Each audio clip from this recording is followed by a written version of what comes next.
Kameme wa maua. Thank you so much, Your Excellency. Ni kweli tumekuja kutembea na area hii ya Kieni kuna watu wengi sana wa Murang'a. Lakini ya maana zaidi nilikuja ndio niseme kazi ya serikali inaonekana na imefanyika. Kama imefanyika kwetu Murang'a, na especially constituency yangu Maragwa, basi nilikuja niambie watu wa Kieni serikali inafanya kazi, tuache kusikiza uongo na mambo zingine mingi, tuongee ukweli, kitu tunaona na kitu tunaweza uza. You know, Your Excellency, mimi nilikuwa nimesubaa kiasi.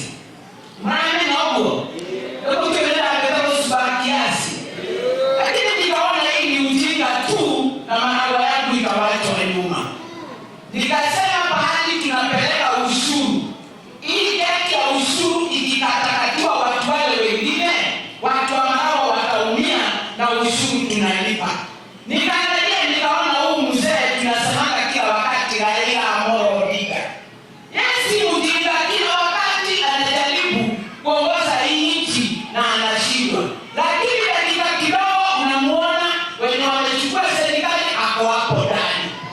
Sasa nikajiuliza, tumasasi kwa kidogo tu ni ya kutuweka serikali tulichagua, wengine wanavuna na sisi tunaachwa hivyo.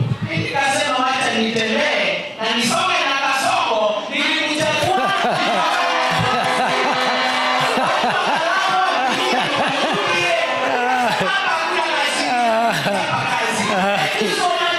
Thank you. Amen. Asante.